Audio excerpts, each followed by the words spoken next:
আসসালামু আলাইকুম। মার্সফটের পক্ষ থেকে আমি তৌহিদুর রহমান জানাচ্ছি আপনাদের স্বাগত। আজকে আমাদের প্রাইমারি ব্যাচ 3 মানে কোর্সের প্রথম লেকচার হচ্ছে। তো এর আগে হয়তো আপনারা আমাদের অনেকগুলো ক্লাস দেখেছেন, অনেকে এনরোল করেছেন। আজকে ক্লাসটাও সবার জন্য উন্মুক্ত করা হয়েছে। এর পরবর্তী যে ক্লাসগুলো হবে সেগুলো আমাদের যে নির্দিষ্ট গ্রুপ, সেই গ্রুপে হবে এবং যারা রেজিস্ট্রেশন করেছেন শুধু তারা এই ক্লাসগুলো করতে পারবেন। ঠিক আছে? তো আশা করছি আমার কথা বুঝতে পেরেছেন এবং আপনারা ভালো আছেন। এবং একটু আমাকে জানাবেন যে যারা এই মুহূর্তে আমাদের পেজে বা আমাদের গ্রুপ থেকে দেখছেন, তা একটু আমাকে জানাবেন যে আপনারা ঠিক স্পষ্ট দেখতে পাচ্ছেন কিনা, আর আমার কথা আপনারা স্পষ্ট শুনতে পাচ্ছেন কিনা। যদি বোর্ডে অলরেডি আমি আগে লিখে ফেলেছি, একটু আমাকে জানাবেন, আমি আবার লিখছি যে আমার লেখাটা আপনারা দেখতে পান কিনা। ঠিক আছে? যদিও একটু বড় করেই লিখেছি, তারপরেও একটু জানাবেন যে লেখাটা ঠিকঠাক দেখা যাচ্ছে কিনা। ওকে? আর এর মধ্যে আমি একটু চেক করছি যে আপনাদের কোনো প্রবলেম হচ্ছে কিনা।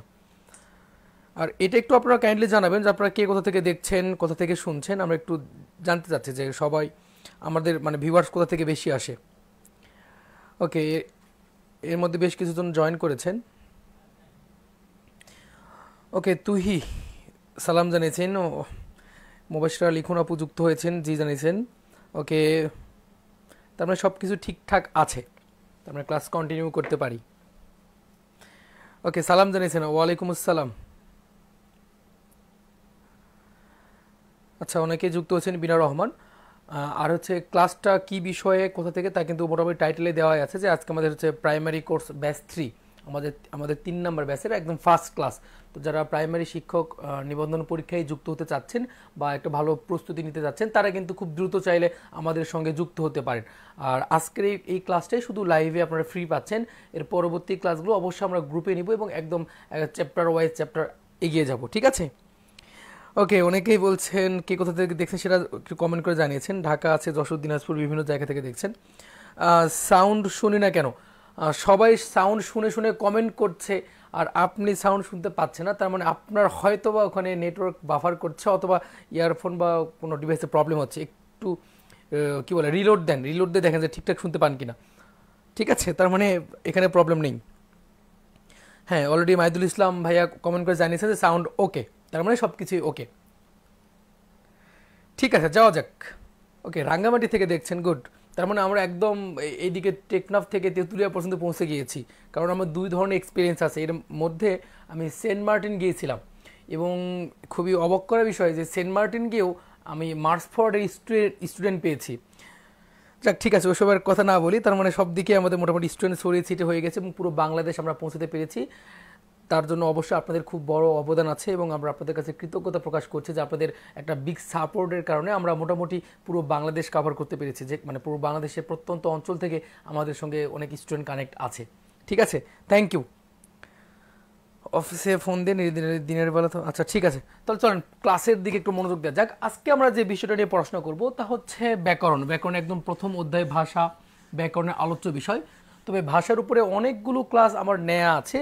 তবে ব্যাকরণের আলোচ্য বিষয় বা ব্যাকরণের ইতিহাস নিয়ে তুলনামূলক কম আলোচনা করা আছে। সেই দৃষ্টিতে আজকে আমি চিন্তা করছি যে আজকে ব্যাকরণের আলোচ্য বিষয়, ব্যাকরণের ইতিহাস, ব্যাকরণের মধ্যে ধ্বনি ও বর্ণনে কী কী প্রবলেম আছে সেইগুলো নিয়ে আলোচনা করব। আর যারা এই মুহূর্তে লাইভটা দেখছেন তাদের কাছে হাম্বল রিকোয়েস্ট যে লাইভটা একটু শেয়ার করে দেবেন। এতে হবে যে যারা এখনও আমাদের সঙ্গে যুক্ত হতে পারেননি তারা হয়তো এই লাইভটা দেখে আমাদের সঙ্গে যুক্ত হতে পারবে। ঠিক আছে? ওকে, তাহলে শুরু করি যে আজকে আমরা যে বিষয়ের প্রথমে শিখবো তা হচ্ছে ব্যাকরণ। ব্যাকরণের ইতিহাস বা ব্যাকরণের ডিটেলস জানবো। দেখেন, এই যে ব্যাকরণ, এই ব্যাকরণ শব্দটাকে যদি আমরা প্রথমেই ভাঙ্গি বা বিশ্লেষণ করি তাহলে কি পাই? দেখেন, এই ব্যাকরণ হচ্ছে প্রত্যয়জাত শব্দ বলতে পারি। কারণ ব্যাকরণকে বিশ্লেষণ রূপ, ব্যাকরণের বিশ্লেষিত রূপ হচ্ছে বি যোগ আ যোগ ক্রি যোগ অন। ওকে, তার মানে দেখেন আমরা ব্যাকরণের বিশ্লেষিত রূপ পাচ্ছি হচ্ছে বি যোগ আ যোগ ক্রি যোগ অন। এখন দেখেন এই যেখানে ক্রি লিখেছি এইটার সঙ্গে একটু চোখ বুলে রাখবেন, যেখানে একটা কিন্তু অবশ্যই প্রত্যয় সাধিত চিহ্ন আছে, আর এটা হচ্ছে কৃত প্রত্যয়ের সাইন। আপনি এই সেটে যথেষ্ট পরিমাণ চাপতে পারবেন, হ্যাঁ চেপে এই প্যাচটা ব্যবহার করতে পারবেন, ওইদিকে আরো কমে চাপতে পারবেন। তার মানে দেখেন এইখানে যেহেতু একটা কৃত প্রত্যয়ের সাইন আছে, এই জন্য আমরা এটাকে বলছি যে ব্যাকরণ শব্দটা কৃত প্রত্যয় সাধিত শব্দ। আবার চাইলে ব্যাকরণকে আমরা উপসর্গ যোগেও ভাঙতে পারি, কারণ একটা শব্দ অনেকভাবে গঠিত হতে পারে। আমরা যদি আবার এই ব্যাকরণটাকে উপসর্গ যোগে ভাঙি, তাহলে পাচ্ছি হচ্ছে কি কি উপসর্গ, বি যোগ আ, এই দুটো উপসর্গ পাচ্ছি। আর স্বাধীন শব্দ বা প্রধান শব্দ হচ্ছে করণ। আবার যদি সন্ধি বিচ্ছেদ করি, যদি আবার এটাকে সন্ধি দ্বারা ভাঙি, তাহলে পাবো যে বি যোগ আকরণ। কি পাবো? বি যোগ আকরণ। তার মধ্যে দেখেন এই যে ব্যাকরণ শব্দ, এই শব্দ কিন্তু প্রায় সাধারণত আমি 3টা দেখেছি, হয়তো আরও অনেক উপায় ভাঙা যেতে পারে, তবে এই 3টা বেশি ইম্পর্টেন্ট, পরীক্ষায় যদি আসে এখান থেকেই বেশি আসে। দেখেন প্রথমটা আমি ভেঙেছি প্রত্যয় সাধিত মানে শব্দ দিয়ে, পরে ভেঙেছি উপসর্গ দ্বারা, এবং সর্বশেষ ভেঙেছি সন্ধি বিচ্ছেদ করে। ঠিক আছে, আশা করছি মানে পারবেন এবং এখান থেকে কোনো প্রবলেম হবার কথা না। আর এরই ফাঁকে আমি আরেকবার একটু কমেন্ট চেক করি যে কার কি অবস্থা। আর যারা এরই মধ্যে লাইভটা শেয়ার করেছেন তারা একটু ছোট করে ডান লিখে জানাবেন, তাহলে আমি বুঝতে পারবো যে হ্যাঁ, যে আপনারা আমাদের লাইভটা শেয়ার করেছেন। আরেকটা কাজ করতে পারেন, যারা এই মুহূর্তে চাকরির মানে প্রস্তুতি নিচ্ছে, অথবা যারা এই মুহূর্তে অ্যাডমিশন টেস্টেরও মানে প্রিপারেশন নিচ্ছে, তাদেরকেও কিন্তু আপনি চাইলে এই লাইভটাতে মেনশন করতে পারেন, কারণ আজকের টপিকস একদম সবার জন্যই লাগবে। ঠিক আছে, তো 2টা কাজ করতে পারেন। একটা হচ্ছে শেয়ার, যত বেশি শেয়ার করবেন তত বেশি কেয়ার বাড়বে, আর যত বেশি মেনশন করবেন ফ্রেন্ডসদেরকে, তারা তত বেশি জানতে পারবে যে হ্যাঁ, যে এখানে ক্লাস হচ্ছে, ব্যাকরণের ক্লাসটা মানে করা উচিত বা করলে ভালো হবে। ঠিক আছে, ওকে, আসসালামু আলাইকুম স্যার, পাবনা থেকে। ওকে, আপনাকে আচ্ছা ঠিক আছে, থ্যাংক ইউ। আপনাদের প্রাইমারি ফার্স্ট বেসে টাকা পেমেন্টের পরও সেক্টর গ্রুপে আপনি একটু কাইন্ডলি আমাদের অফিসে যোগাযোগ করবেন। আপনার হয়তো কোনো ফেসবুক আইডিতে কোনো প্রবলেম হয়েছে, বা যে কোশ্চেনের অ্যান্সারগুলো করা দরকার আপনি হয়তো সেগুলো আনসার ঠিকঠাক করেননি। ঠিক আছে, তো সেই দৃষ্টিতে যেহেতু আপনি এখনও ব্যাচ 1-এ যুক্ত হতে পারেননি, তার মানে ক্লাসগুলো মিস করেছেন, আপনি একটু অফিসে কথা বলে, হটলাইনে কথা বলে ব্যাচ 3-তে যুক্ত হয়ে যাবেন। ঠিক আছে, ওকে, ঠিক আছে।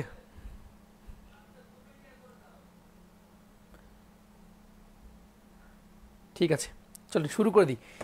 ওকে, আমরা ব্যাকরণ যদি ইতিহাস নিয়ে আলোচনা করি, একদম ব্যাকরণটা কোথা থেকে আসলো, এই যে আজকে আমরা যেভাবে ব্যাকরণটা পড়ছি, আজকে আমরা যেভাবে ব্যাকরণটা দেখছি, এটা কিন্তু একদিনের ফল না যে হ্যাঁ এই কয়েকদিন আগে তৈরি হয়ে গেল ব্যাকরণ, কেউ একজন ব্যাকরণটা লিখলো আর আমরা ওইটাই প্র্যাকটিস করছি। বিষয়টা এমন না, এই ব্যাকরণের ইতিহাস কিন্তু অনেক প্রাচীন। তো আমরা যেহেতু এই উপমহাদেশের অন্তর্ভুক্ত ছিলাম, এই ভারত, আমরা উপমহাদেশ বলতে বেসিক্যালি বোঝানো হচ্ছে যে বাংলাদেশ, ভারত, পাকিস্তান বা সাবকন্টিনেন্ট এই অঞ্চলটা। তো এখান থেকে আমরা শুরু করবো যে এখান থেকে ব্যাকরণের কি ইতিহাস। তো সেই দৃষ্টিতে আমাদের প্রথম যে ব্যাকরণের কথা বলতে গেলে বা ব্যাকরণবিদের নাম বলতে গেলে যে ভদ্রলোকের নাম প্রথমেই আসে, সেই ভদ্রলোকের নাম হচ্ছে পাণিনি। এবং এই পাণিনিকে বলা হয় উপমহাদেশের শ্রেষ্ঠ ব্যাকরণবিদ। ঠিক আছে, তার মানে পাণিনি একজন বিখ্যাত ব্যাকরণবিদ, বা যাকে বলা হচ্ছে এই উপমহাদেশের শ্রেষ্ঠ ব্যাকরণবিদ। দেখেন এই ভদ্রলোক একটা ব্যাকরণ গ্রন্থ রচনা করেছিলেন, সেই ব্যাকরণ গ্রন্থের নাম ছিল অষ্টাধ্যায়ী। খুবই ইম্পর্টেন্ট নাম, খাতায় খুব সুন্দর করে লিখে নেবেন যে পাণিনি যে ব্যাকরণ গ্রন্থ রচনা করেছেন সেই গ্রন্থের নাম হচ্ছে অষ্টাধ্যায়ী। আর মজার বিষয় হচ্ছে পাণিনি যে সময়ে ব্যাকরণ গ্রন্থ রচনা করেছিলেন সেই সময়টা আনুমানিক 650 খ্রিস্টাব্দ।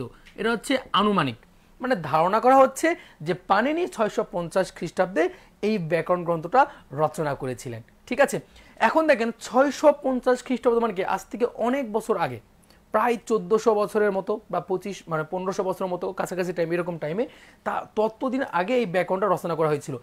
তাহলে একটু চিন্তা করে দেখেন যে বাংলা ভাষার জন্মটা কি সে সময় ছিল?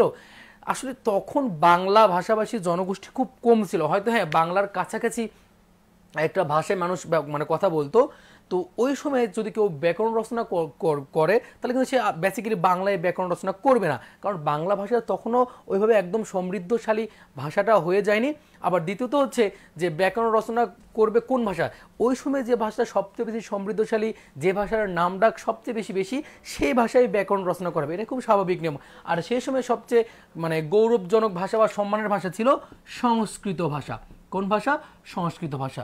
সেই অনুযায়ী আমরা বুঝতে পারছি যে এই পাণিনি যে ব্যাকরণ গ্রন্থটি রচনা করেছিলেন তা হচ্ছে সংস্কৃত ভাষার ব্যাকরণ। তাহলে আমরা দেখেন বলতে পারছি যে এই যে অষ্টাধ্যায়ী যে গ্রন্থটা ছিল, এটা হচ্ছে 650 খ্রিস্টাব্দে, আনুমানিক 650 খ্রিস্টাব্দে রচনা করা হয়েছে এবং তার ভাষা ছিল সংস্কৃত ভাষা। ঠিক আছে, তাহলে আমরা বেসিক্যালি বলতে পারছি যে এই উপমহাদেশের প্রথম যে ব্যাকরণ গ্রন্থটা লেখা হয়েছিল তা হচ্ছে সংস্কৃত ভাষায়। ঠিক আছে,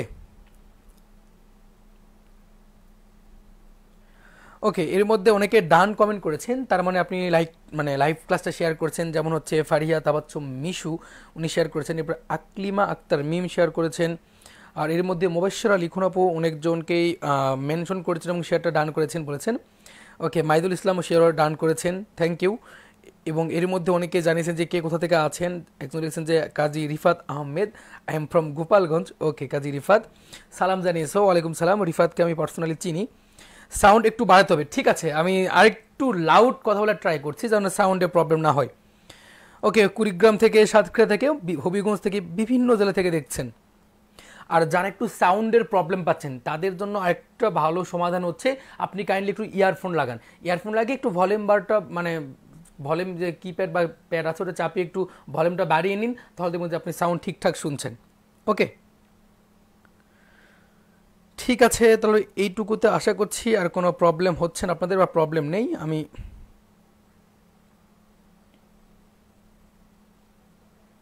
পরবর্তী স্টেপে যাচ্ছি। ওকে, তার মধ্যে দেখেন এই যে পানিনি যে ব্যাকরণটা লিখেছিলেন তার নাম হচ্ছে অষ্টাধ্যায়ী, 650 আনুমানিক খ্রিস্টাব্দে সংস্কৃত ভাষায়। দেখেন সংস্কৃত ভাষা কিন্তু ওই সময়টা তুলনামূলক খুব কঠিন একটা ভাষা ছিল। আর ব্যাকরণ তো অবশ্যই কঠিন, নিয়মকানুন পড়াশোনা জানবে বা লেখাপড়া জানবে এরকম মানুষের সংখ্যা তো খুবই কম ছিল, তাই না? তো সেই দৃষ্টিতে এই যে ব্যাকরণটা ছিল এই ব্যাকরণটা লিটল বিট টাফ বা লিটল বিট না বেশ কঠিন ছিল।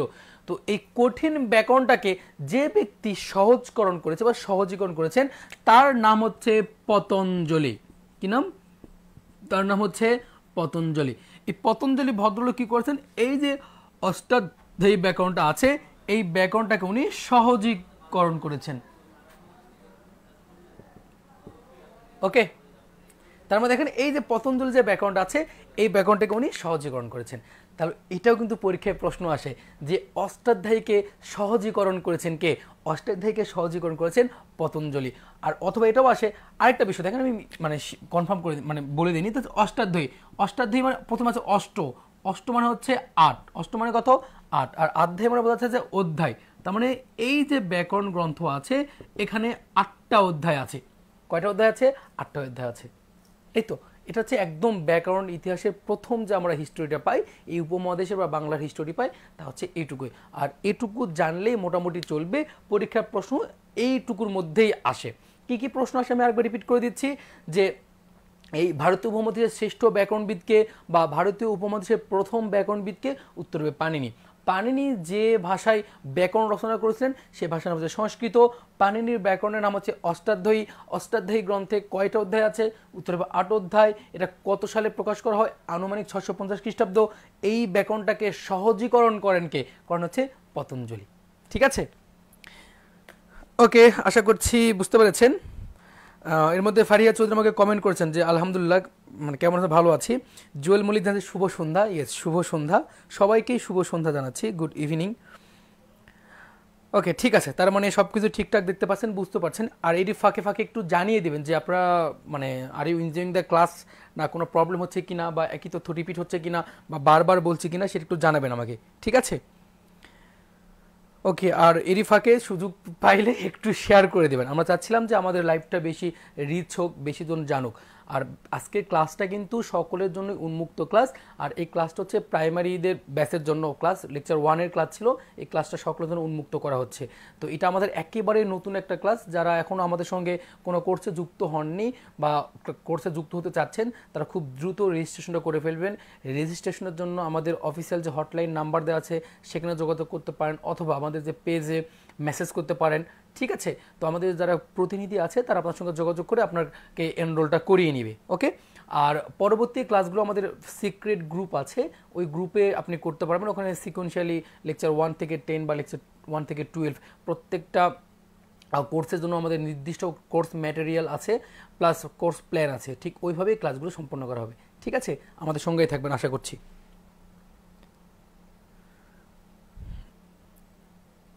ওকে, এবার আসেন। তার মানে দেখেন এইটুকু আমাদের কমপ্লিট। আমি আরেকবার রিপিট করে এটা মিশিয়ে দিচ্ছি যে এই উপমহাদেশের শ্রেষ্ঠ ব্যাকরণবিদ হচ্ছে পাণিনি।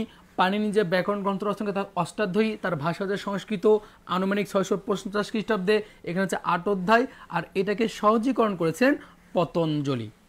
ওকে, এইবার আসেন বাংলা ব্যাকরণের দিকে আসি। দেখেন, আচ্ছা তার আগে আরেকটা কথা বলি, আমাদের কিন্তু কোর্স ম্যাটেরিয়ালের ক্ষেত্রে আমাদের বাংলার কিন্তু লেকচার শিট সমৃদ্ধ একটা পূর্ণাঙ্গ বই আছে, ঠিক আছে। এই বইটা খুবই তথ্যবহুল বই, খুব সুন্দর একটা বই। যারা এখনও বইটি কালেক্ট করতে পারেননি, আমাদের অফিসে যোগাযোগ করে বইগুলো মানে পুরো এক সেট বই কালেক্ট করবেন। তো এটা বাংলার বই, এখানে খুব সুন্দর গোছানো করে দেওয়া আছে, গোছানো আকৃতি দেওয়া আছে, মানে যতটুকু প্রয়োজন ঠিক ততটুকুই আয়োজনের মতো করে বইটা সাজানো আছে। তো আপনারা সবাই এই বইটা কালেক্ট করবেন, আর এই বইয়ের উপর ভিত্তি করেই কিন্তু সবগুলো ক্লাস আমরা নিয়ে থাকি, ঠিক আছে। যে লেকচার 1, লেকচার 2, লেকচার 3, তো এখানেই আপনি মোটামুটি সম্পূর্ণ কোর্স প্ল্যানটাই পেয়ে যাবেন, যে কত নম্বর ক্লাস হচ্ছে আর কখন কোন ক্লাসটা হবে। ওকে, ঠিক আছে, আমি আসতেছি আপনার মেন বিষয় আসতেছি। এই যে দেখেন, বাংলার ব্যাকরণ রচনার জন্য প্রথম যে ব্যক্তির নামটা জানি, বা যে ব্যক্তির নামটা সবচেয়ে বেশি উচ্চারিত হয়, খুব কঠিন একটা নাম, সেই ব্যক্তির নাম হচ্ছে মানুয়েল দা আসুমসাউ। মানুয়েল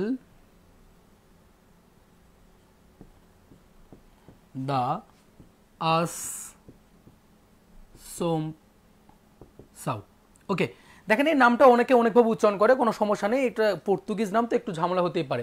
কেউ বলে ম্যানুয়েল দা আসুমসাউ, কেউ মানুয়েল দা আসুমসাউ, যে যার মতো বলে, এখানে খুব বেশি প্রবলেম হবে না।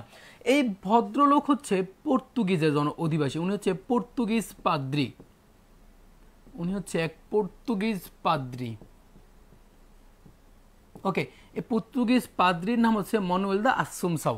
উনি কি করেছেন, উনি 1734 খ্রিস্টাব্দে, 1734 খ্রিস্টাব্দে উনি তখন বাংলাদেশে বা এই বঙ্গে ছিলেন। তখন তো বাংলাদেশের জন্মভাবে হয়নি, তখন তো আমরা সাবকন্টিনেন্টের মধ্যে ছিলাম, অর্থাৎ এই উপমহাদেশে। উনি তখন এই বাংলাদেশের এই অংশে ছিলেন। উনি তখন ছিলেন যে গাজীপুরের ভাওয়ালে। কোথায় ছিলেন? যে গাজীপুরের ভাওয়াল। বলতে পারবেন যে গাজীপুরের ভাওয়ালে কি আছে? সাধারণত গাজীপুরের ভাওয়াল কেন বেশি বিখ্যাত? একটু আমাকে কমেন্ট করে জানাবেন যে গাজীপুরের যে ভাওয়াল, এই গাজীপুরের ভাওয়াল কেন এত বেশি বিখ্যাত? কারো কোনো আইডিয়া আছে?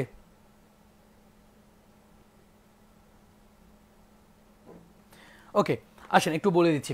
দেখেন, এই গাজীপুরের ভাওয়ালে বসে মানুয়েল দা আসুমসাউ 1734 খ্রিস্টাব্দে উনি চিন্তা করলেন যে এই যে একটা দেশ আছে, মানে তখন তো দেশ, এই যে একটা অঞ্চল আছে, এখানে মানুষ কথা বলে বাংলা ভাষায়, কিন্তু এই ভাষার কোনো ব্যাকরণ নেই। তখন উনি নিজ উদ্যোগে 1734 খ্রিস্টাব্দে গাজীপুরের ভাওয়ালে বসে প্রথম একটা ব্যাকরণ রচনা করেন। কি করেন? রচনা করেন। ঠিক 1734 খ্রিস্টাব্দের পর ঠিক 9 বছর পরে তাহার ভাবোদয় হলো যে আমি একটা ব্যাকরণ রচনা করেছি, কিন্তু তা প্রকাশ করা হয়নি। এখন এই 1734 সঙ্গে 9 যদি যোগ করি, বা 9 বছর পরে, তা হয়ে যায় 1743 খ্রিস্টাব্দ। কত খ্রিস্টাব্দ? 1743 খ্রিস্টাব্দে এই ভদ্রলোক তার নিজ দেশে চলে যান। নিজ দেশের নাম হচ্ছে পর্তুগিজ। পর্তুগিজের রাজধানীর নাম হচ্ছে লিসবন। পর্তুগিজের রাজধানীর নাম কি? লিসবন। এই লিসবনে বসে 1743 খ্রিস্টাব্দে উনি বাংলার জন্য প্রথম ব্যাকরণ গ্রন্থ রচনা করেন, প্রকাশ করেন। আর প্রকাশ করেন যখন করেন, তখন ওই ব্যাকরণের হরফ ছিল হচ্ছে রোমান হরফ। উনি লিখেন রোমান হরফে। আসেন, আমি অনেকগুলো তথ্য দিচ্ছি, এগুলো একটু আমরা মিলিয়ে নিব। ওকে, এইটুকু জানলেই চলবে, এর বাইরে প্রশ্ন এখনো আসেনি, আশা করছি আসবেও না, এইটুকু জেনে নেবেন। আমি আবার রিপিট করে দিচ্ছি। দেখেন, বাংলার জন্য, বাংলা ভাষার জন্য প্রথম যে ব্যক্তি ব্যাকরণ রচনা করেছেন, সেই ভদ্রলোকের নাম হচ্ছে মানুয়েল দা আসুমসাউ।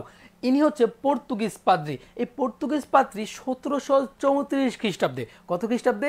1734 খ্রিস্টাব্দে গাজীপুরের ভাওয়ালে বসে, আর গাজীপুর ভাওয়াল কিন্তু শালবনের জন্য বিখ্যাত। ওকে, এই গাজীপুর ভাওয়ালে বসে উনি বাংলার জন্য প্রথম ব্যাকরণ গ্রন্থ রচনা করেন। ঠিক তার 9 বছর পরে, যখন সালটা 1743 খ্রিস্টাব্দ, তখন উনি পর্তুগালের রাজধানীতে বসে উনি বাংলার জন্য ব্যাকরণ গ্রন্থটা রচনা করেন। আর রচনা করেন কোন হরফে? রোমান হরফে। ঠিক আছে, এখান থেকে বাংলা ব্যাকরণের যাত্রাটা শুরু। তাহলে বাংলা ব্যাকরণের যাত্রা শুরু কোথা থেকে হয়েছে?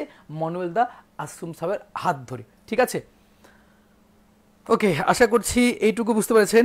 আর আমাকে একটু জানাবেন যে এইটুকুতে কারো কোনো প্রবলেম আছে কিনা, বা এইটুকুর মধ্যে কারো কোনো প্রশ্ন আছে কিনা। যদি প্রশ্ন থাকে কমেন্ট করে রাখবেন, যদি দেখি তাহলে অবশ্যই ইনশাআল্লাহ উত্তর করে দিব। ঠিক আছে, ওকে।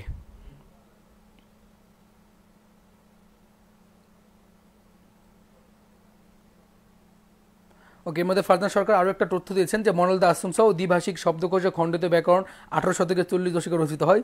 Good, thank you.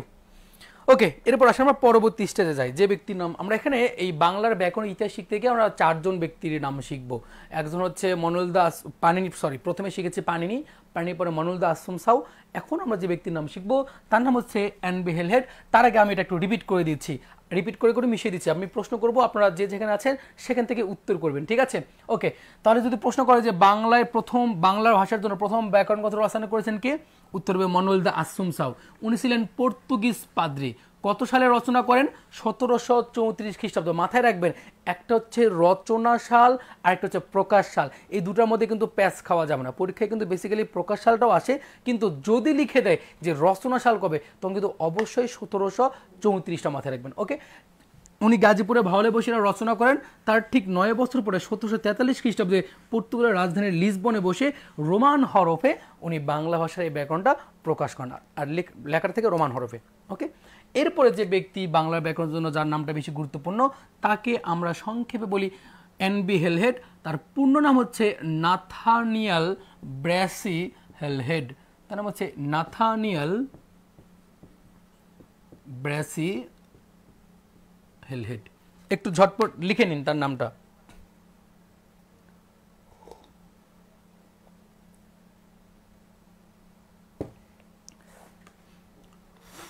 দেখেন, এরপরে দ্বিতীয় যে ব্যক্তি, সেই ব্যক্তির নাম হচ্ছে নাথানিয়েল ব্রাসি হেলহেড। এই ভদ্রলোকও বাংলা ব্যাকরণের জন্য খুব ভালো একটা কাজ করে গিয়েছেন, যা আমাদের জানাটা খুব জরুরি। আজ তুলনামূলক শব্দ কম আছে। কিসের শব্দ, মানে সাউন্ড কম আসতেছে এরকম?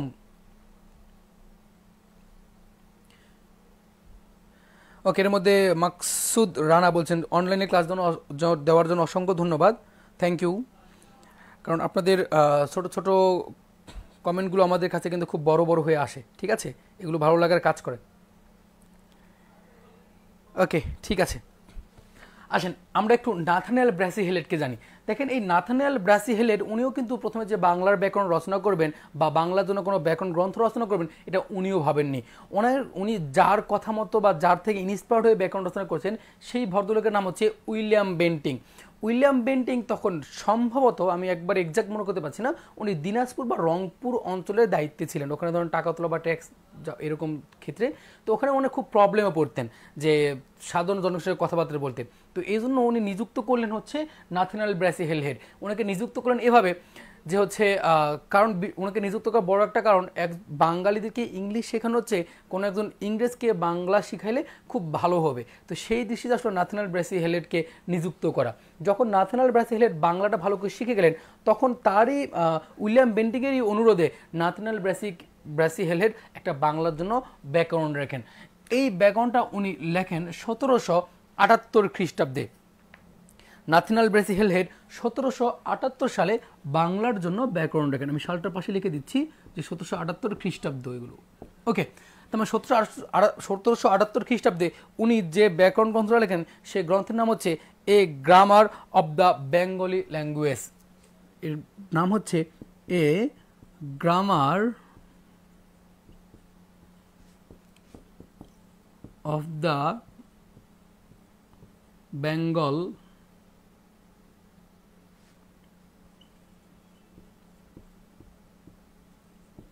ল্যাঙ্গুয়েজ, ঠিক আছে?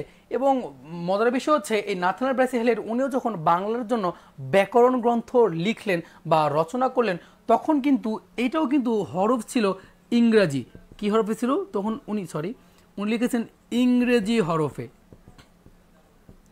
এবং মজার বিষয় হচ্ছে, উনি ইংরেজি হরফে এটা লিখলেও এই ব্যাকরণ গ্রন্থের মধ্যে কিছু কিছু দু একটা বাংলা শব্দ, দু একটা বাংলা বর্ণ এর মধ্যে খুঁজে পাওয়া যেত। তো সেই দৃষ্টিতে অনেকেই মনে করে থাকেন যে নাথানিয়েল ব্রাসি হেলহেড হচ্ছেন বাংলা ব্যাকরণের পথিকৃৎ, অনেকেই মনে করে থাকেন। তবে সাধারণত বাংলা ব্যাকরণের পথিকৃৎ বলে জানা হয় রাজা রামমোহন রায়কে। যদি অপশনে রাজা রামমোহন রায় না থাকে, তাহলে নাথানিয়েল ব্রাসি হেলহেডকে আমরা দিতে পারি, ঠিক আছে? ওকে, এই তো গেল আমাদের নাথানিয়েল ব্রাসি হেলহেড। তার মানে আমরা এই ফাঁকে মোট 3 জন ব্যক্তির নাম শিখে ফেললাম। এখন আরেকজন ব্যক্তির নাম শিখে বাংলার ব্যাকরণে ভালোভাবে প্রবেশ করব, সেই ব্যক্তির নাম হচ্ছে রাজা রামমোহন রায়। এই ভদ্রলোকের নাম হচ্ছে রাজা রামমোহন রায়। ওকে, রাজা রামমোহন রায় উনিও বাংলার জন্য ব্যাকরণ রচনার জন্য চিন্তা ভাবনা করেন এবং একটা সময় উনি বাংলার জন্য একটা ব্যাকরণ লিখে ফেলেন। এবং রাজা রামমোহন রায় প্রথমেই যে ব্যাকরণটি লেখেন তার সাল ছিল হচ্ছে 1826 সাল। সালটা আমি পাশে লিখি ভালোভাবে, যে 1826 সাল। এবং রাজা রামমোহন রায় 1826 সালে যে ব্যাকরণ গ্রন্থ লেখেন সেই ব্যাকরণ নাম হচ্ছে a Bengali grammar in the English language. উনি লেখেন যে ওকে, দেখেন এই রাজা রামমোহন রায় 1826 সালে উনি বাংলার জন্য প্রথম যখন ব্যাকরণ রচনা করেন সেই ব্যাকরণ নাম হচ্ছে a Bengali grammar in the English language. মজার বিষয় দেখেন, রাজা রামমোহন রায় কিন্তু বাংলার উনি কিন্তু প্রথম বাঙালি।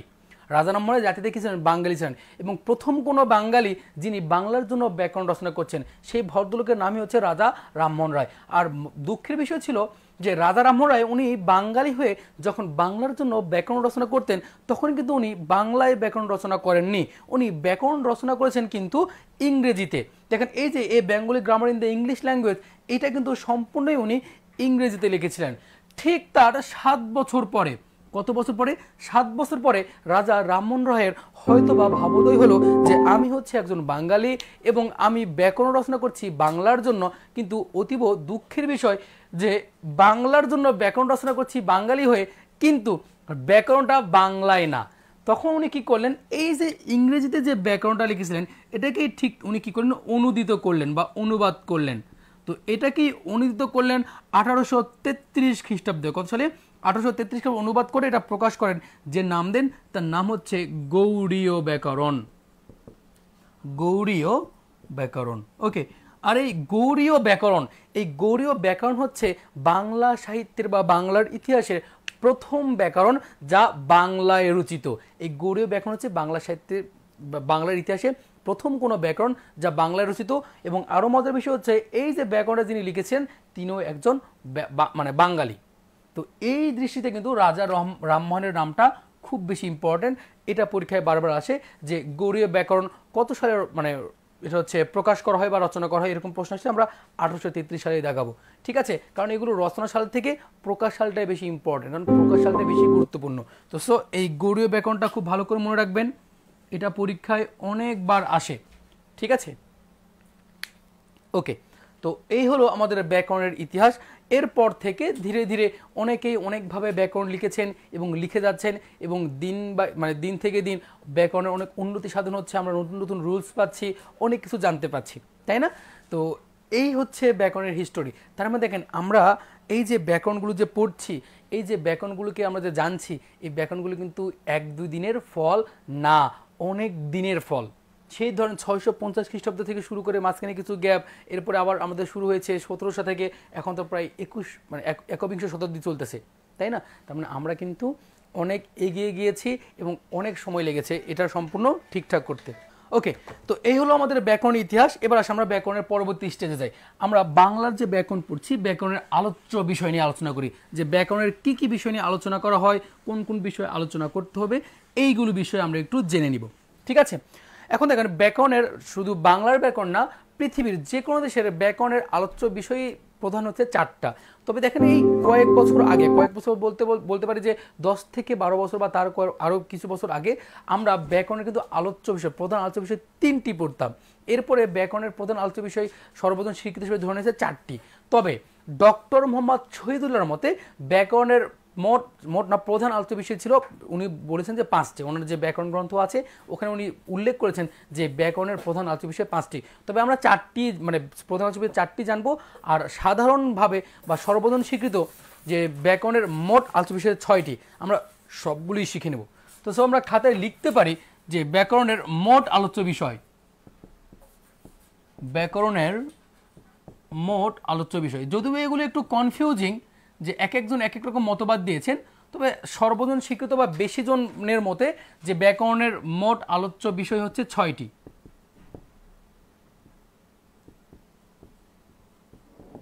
ঠিক আছে, এই 6টির মধ্যে হচ্ছে প্রধান আলোচ্য বিষয় কয়টি? প্রধান আলোচ্য বিষয় হচ্ছে 4টি, প্রধান আলোচ্য বিষয় 4টি, তবে প্রধান আলোচ্য বিষয় ডক্টর মোহাম্মদ শহীদুল্লাহর মতে 5টি। ওকে, আসলে আমরা একটা একটা করে শিখবো। প্রথমেই শিখবো যে ধ্বনি তত্ত্ব। ব্যাকরণের প্রথম যে আলোচ্য বিষয় বা প্রধান আলোচ্য বিষয়ের মধ্যে প্রথম যে যা আছে এক নম্বর হচ্ছে ধ্বনি তত্ত্ব।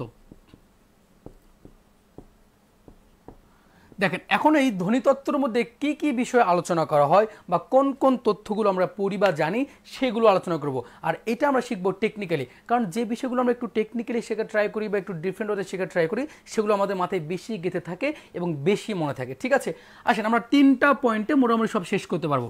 ধ্বনিতত্ত্বের প্রথম যে 1 নম্বর বিষয় আছে এখানে আছে নত্যবিধান ও সত্যবিধান। আমি একবারে শর্টকাটে লিখলাম যে নত্য বা সত্যবিধান। ওকে, 2 নম্বর দিয়ে লিখবেন যে সন্ধি ও উচ্চারণ, সন্ধি ও উচ্চারণ। ভাই আমি ক্লাসে আছি, ক্লাসে।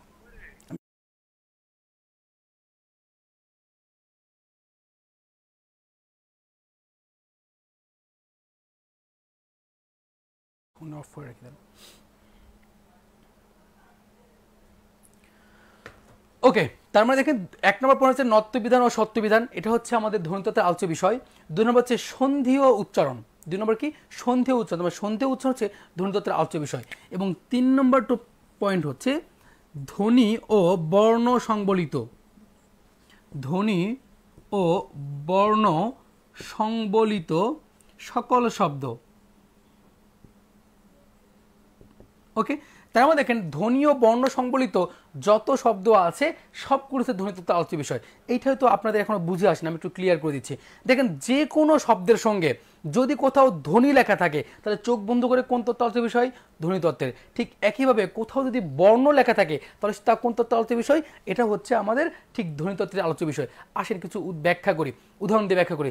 যদি আপনাকে বলে আমি যে বর্ণ প্রকরণ কোন তত্ত্ব আলোচ্য বিষয়? যদি বর্ণ আছে ধ্বনিতত্ত্বের। অথবা যদি প্রশ্ন করা হয় যে বর্ণের বিন্যাস কোন তত্ত্ব আলোচ্য বিষয়? যেহেতু বর্ণের বিন্যাসের মধ্যে বর্ণ আছে ধ্বনিতত্ত্ব আলোচ্য বিষয়। ঠিক একইভাবে ধ্বনি প্রকরণ, ধ্বনির প্রকারভেদ, ধ্বনিতত্ত্ব যা থাকবে না কেন ধ্বনিযুক্ত কোনো শব্দ থাকলেই ওইটাকে আমরা ধ্বনিতত্ত্বের আলোচ্য বিষয় হিসেবে ধরে নিব। ঠিক আছে, ওকে, আশা করছি বুঝতে পেরেছি। 1 নম্বর পয়েন্ট গেল। এরপর আমরা 2 নম্বর শিখব, তা হচ্ছে বাক্যতত্ত্ব। ঝটপট লিখে ফেলি যে বাক্যতত্ত্ব। দেখেন বাক্যপত্র আমরা খুব শর্টকাট টেকনিক, কবিতা বা ছন্দ আঁকের টেকনিকে শিখবো।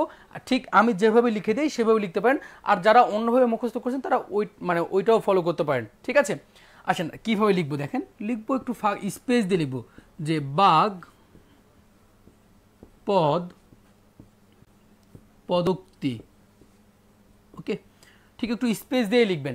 কি লিখেছি যে বাগ, পদ, পদোক্তি। তার নিচে লিখবো অনু, বাক্য, বাচ্য, জ্যোতি। ঠিক আছে, ঠিক মুখস্থ করবেন এভাবে যে বাক, পদ, পদোক্তি, অনু, বাক্য, বাচ্য, জ্যোতি। আবার বলছি কীভাবে মুখস্থ করবেন, ঠিক এইভাবে যে বাক, পদ, পদোক্তি, বাক, পদ, পদোক্তি, অনু, বাক্য, বাচ্য, জ্যোতি। এখন দেখেন এই যে বাঘ লেগেছে, এই বাঘ বলতে কিন্তু বাঘ ভাল্লুক ওরকম কিছু না। এই বাঘ দ্বারা আমরা বুঝবো যে বাগধারা। কি বুঝবো? বাগধারা। এই দেখেন একটা পদ আছে, এই পদ দ্বারা বুঝবো পদ পরিবর্তন বা পদের যে চ্যাপ্টারটা আছে পদ পরিবর্তন। আর এই পদ দ্বারা ধরবো হচ্ছে পদক্রম বা সিনট্যাক্স, যা পরীক্ষায় মাঝে মাঝে আসে। এরপর উক্তি। এই যেখানে অনু লিখেছি, এই অনু দ্বারা কিন্তু অনু পরমাণুর অনুকে বোঝানো হয়নি, এই অনুটা হচ্ছে অনুজ্ঞার সংক্ষেপে অনু লিখেছি। বাক্য তো বুঝবেনই, বাচ্য তো জানাই আছে, ভয়েস চেঞ্জে বাচ্য, জ্যোতি বা ছেদ চিহ্ন। তার মধ্যে দেখেন জ্যোতি বা ছেদ চিহ্ন কিন্তু বাক্যতত্ত্বের আলোচ্য বিষয়। এইখানে যতগুলো টপিকস পেয়েছি সবগুলি বাক্যতত্ত্বের আলোচ্য বিষয়। এখানে একটা বিষয় খুব কনফিউশন হয়ে যায় বা এখান থেকে প্রশ্ন আসলে স্টুডেন্টরা মানে কি বলে দেদারসে ভুল করে ফেলে, যেহেতু এখানে পদ দেখে, অনেকে পদ পাইলেই বাক্যের মধ্যে ঢুকে দেয়। কিন্তু পদ প্রকরণ হচ্ছে শব্দতত্ত্বের আলোচ্য বিষয়। শব্দতত্ত্ব মাথায় রাখবেন, এটা কিন্তু এক্সেপশনাল। সো স্টার দিয়ে লিখতে পারেন যে পদ প্রকরণ হচ্ছে শব্দতত্ত্বের আলোচ্য বিষয়। আর এরই ফাঁকে আমি একটু দেখি যে আপনাদের কি অবস্থা, সব ঠিকঠাক আছে কিনা।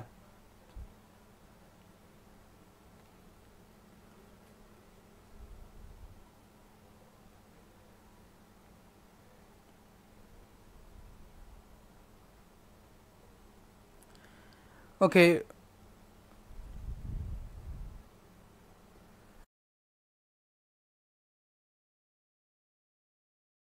আচ্ছা মাঝখানে হয়তো দেখা যায় না। আচ্ছা ঠিক আছে, একটু প্রবলেম ছিল, ওটা আমাদের টেকনিক্যাল বা ইন্টারনেট একটু হয়তো বাফার হয়েছিল, এই জন্য নেট প্রবলেম নিয়ে কথা বলছেন। আশা করছি এখন ঠিকঠাক আছে। স্যার দেখা যাচ্ছে না। আচ্ছা ঠিক আছে, 8 মিনিট আগে কথাই শুনতে থাকেন। আচ্ছা ঠিক আছে, সমস্যা নেই। আজকে একটু বেশি সমস্যা হচ্ছে, একটু কী নিয়ে সমস্যা হচ্ছে একটু জানাবেন। মনে হয় না কথা নিয়ে সাউন্ড নেওয়ার প্রবলেম হচ্ছে, আমি বেশ লাউড কথা বলছি। ওকে, কথা শোনা যায় স্যার, স্ক্রিন বারবার আটকে যাচ্ছে। স্ক্রিন একটু আটকে গিয়েছিল, ক্যামেরার একটু প্রবলেম ছিল, আশা করছি সলভ, প্রবলেম তো সলভ। হ্যাঁ, এখন তো সব ঠিকঠাক দেখতে পাচ্ছেন।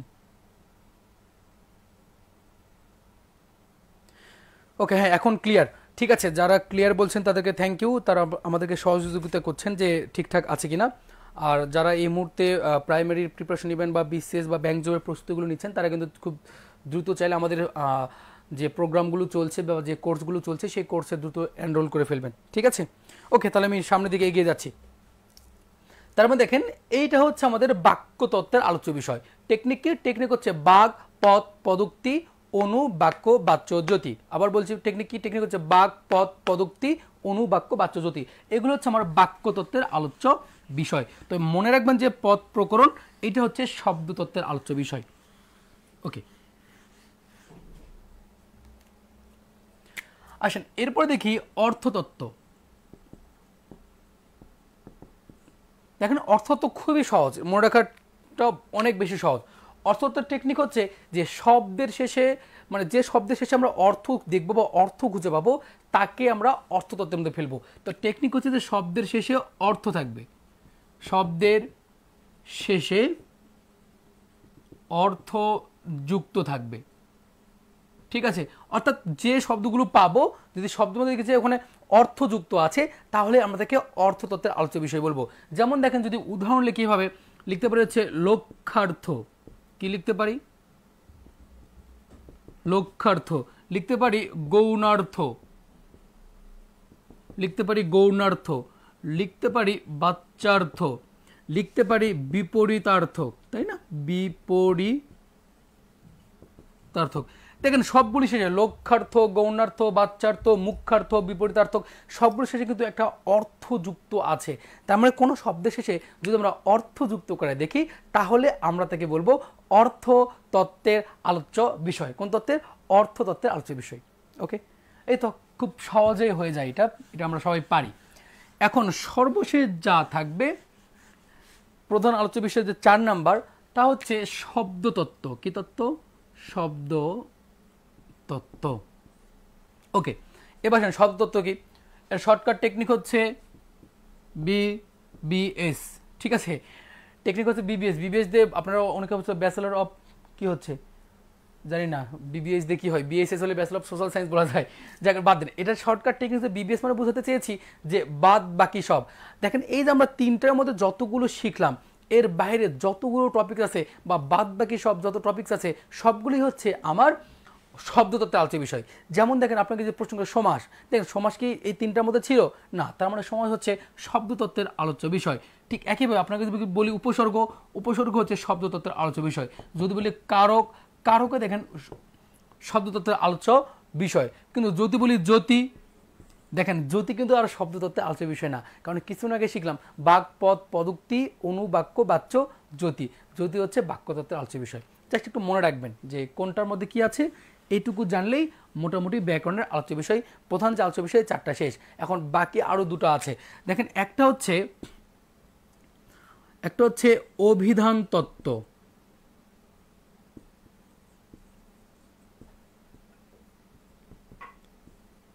ঠিক আছে, অভিধান তত্ত্ব থেকে পরীক্ষায় যে একটা প্রশ্ন আসে তা ইংরেজিটা আসে। এর অভিধান তত্ত্বের ইংরেজি হচ্ছে লেক্সিকোগ্রাফি।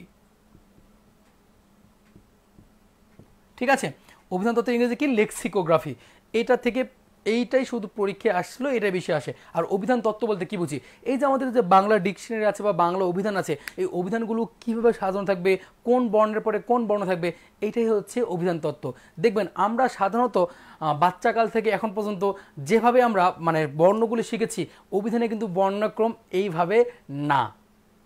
ঠিক আছে, যেমন দেখেন আমরা প্রথমে কি ক খ, কিন্তু কর পরে খ না, কর পরে যুক্ত খ আছে। আবার দেখেন আবার দেখেন ট ঠ ড, ডর পরে আমরা ঢ পড়তাম, কিন্তু ডর পরে ডয় বিন্দু র, বর পরে বয় শূন্য র বা বয় বিন্দু র, এইভাবে কিন্তু সাজানো আছে। তো সাজানোটাই হচ্ছে আমাদের অভিধান তত্ত্ব বা লেক্সিকোগ্রাফি বলে। ওকে, এরপরে লাস্ট ওয়ান হচ্ছে ছন্দ ও অলংকার তত্ত্ব। ছন্দ ও অলংকার তত্ত্ব। এখন দেখেন ছন্দ ও অলংকার তত্ত্ব, এটা হচ্ছে যে ছন্দ অলংকার তত্ত্ব এখন এটা ব্যবহার হয় না বলে চলে। আবার এটাকে আবার অনেকেই আবার দুই পার্টে ভাগ করছে, একটা ছন্দ তত্ত্ব, একটা হচ্ছে অলংকার তত্ত্ব। আমার এতদূর যাওয়ার দরকার নেই, সাধারণত ওই উপরের চারটা থেকে বেশি প্রশ্ন আসে, আর এখান থেকে জাস্ট অভিধান তত্ত্বের ইংরেজিটা আসে, এইটুকু জানলেই চলবে। আর আশা করছি আপনারা এইটুকু বুঝতে পেরেছেন, এইটুকু বুঝতে আপনাদের কোনো প্রবলেম হয়নি। আর যদি কোনো প্রবলেম হয়ে থাকে তাহলে অবশ্যই কমেন্ট সেকশনে জানাবেন, আমি ওটা সলভ করে দেবো ইনশাআল্লাহ। ঠিক আছে, ওকে, একটু দেখি আপনাদের কি অবস্থা।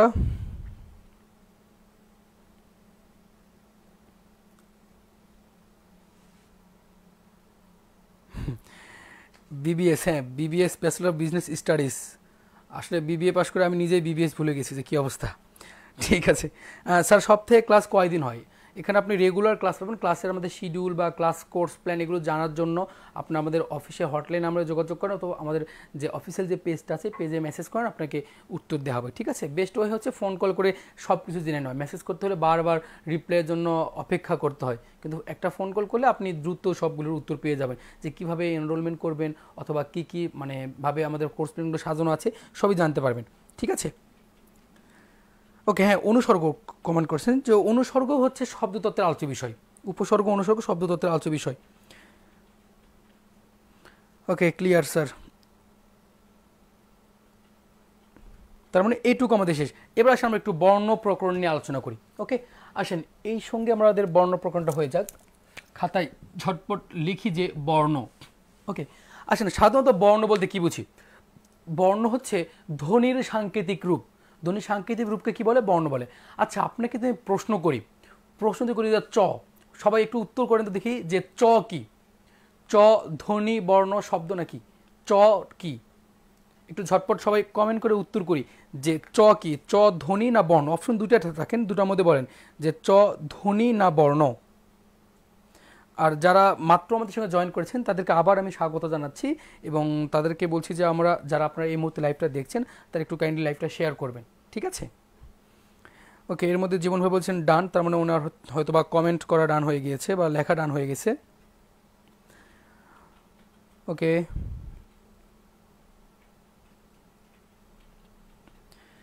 এর মধ্যে কমেন্ট করেছেন যে আব্দুল মাজেদ বলছেন যে চ হচ্ছে ধ্বনি, আবার ফারজানা সরকারও ধ্বনির পক্ষে কমেন্ট করেছেন। আচ্ছা, আমি দেখতে পাচ্ছি যে বর্ণ কারা বলতে চাচ্ছেন আর ধ্বনি কে বলতে চাচ্ছেন। ঠিক আছে, আপনারা কমেন্ট করতে থাকুন, আমি একটু ব্যাখ্যা করি।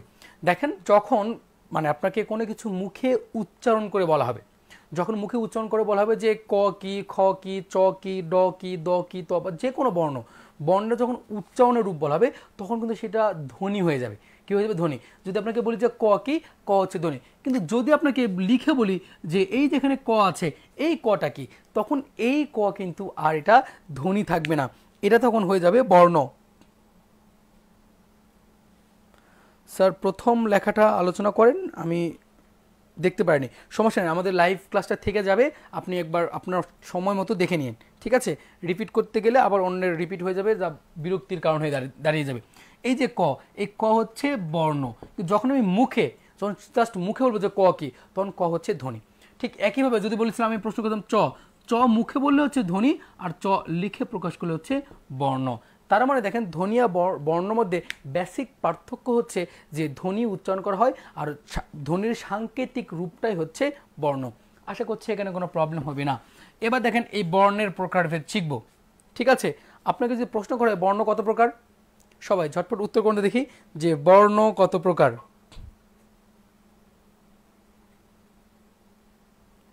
একটু আমাকে জানাবেন যে বর্ণ কত প্রকার, জানা আছে? খুব সহজ প্রশ্ন।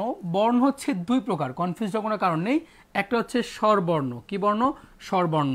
আরেকটা হচ্ছে ব্যঞ্জন বর্ণ। ওকে, তাহলে দেখেন বর্ণ কত প্রকার পেয়েছি? বর্ণ পেয়েছি দুই প্রকার। একটা হচ্ছে স্বরবর্ণ, একটা হচ্ছে ব্যঞ্জন বর্ণ। ওকে, এবার দেখেন স্বরবর্ণ, স্বরবর্ণ আছে কতটি? স্বরবর্ণ আছে 11 আর ব্যঞ্জন আছে 39টি।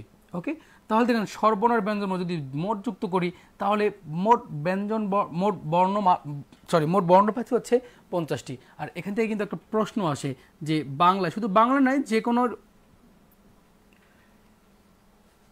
ভাষার ব্যাকরণে তো অবশ্যই তো বর্ণ আছেই, সব দেশেই লেটার আছে। ওকে, এখন প্রশ্ন আসে এরকম যে বাংলায় মোট বর্ণমালা কয়টি? যদি ব্যঞ্জন বর্ণ হয় 11টি, ব্যঞ্জন বর্ণ হয় যদি 39টি, আর স্বরবর্ণ যদি হয় 11টি, তাহলে মোট বর্ণমালা কয়টি? আপনারা একটু ঝটপট উত্তর করতে থাকুন যে বাংলায় মোট বর্ণমালা কতটি। ওকে, অনেকেই কমেন্ট করেছেন যে কেউ ধ্বনি কেউ বর্ণ, কেউ ধ্বনি কেউ বর্ণ। আপনি একটু কমেন্ট করেন দেখি যে বাংলায় মোট বর্ণমালা কতটি।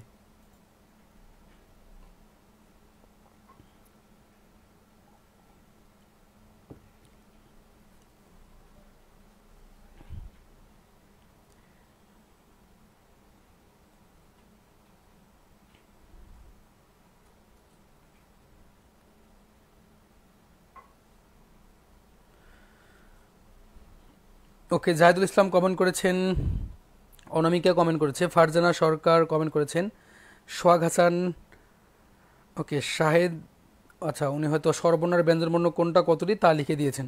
গুড, ভালো কাজ করেছেন।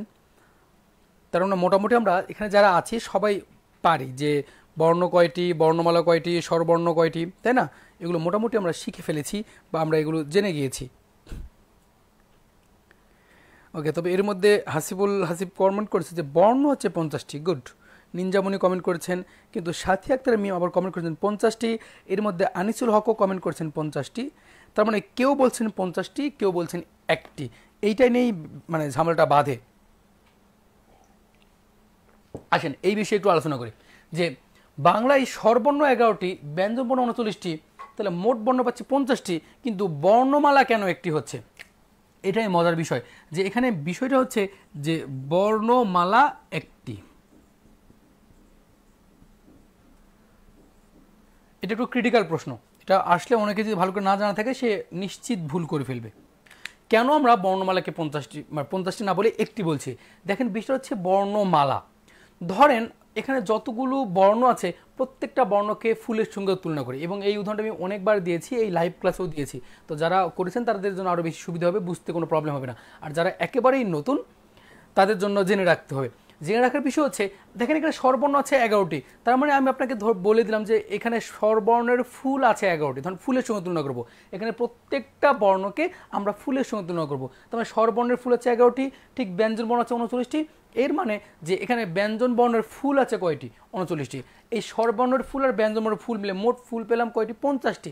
এখন আমি যদি আপনাকে 50টি ফুল দিয়ে বলি যে মালা গাঁথেন, তাহলে আপনি কি করলেন? মালা গাঁথলেন। মালা গেঁথেছেন কয়টি? একটি। এই একটা ফুলের একটা মালার মধ্যেই কিন্তু 50টি ফুল আছে। ঠিক বর্ণের ক্ষেত্রেও ঠিক একইভাবে রিলেট করেন যে আপনাকে 50টি বর্ণ দেওয়া হলো, দিয়ে বলা হলো যে আপনি মালা গাঁথুন। আপনি মালা গাঁথবেন কয়টি? একটি। এই একটি মালার মধ্যেই কিন্তু 50টি বর্ণ থাকবে।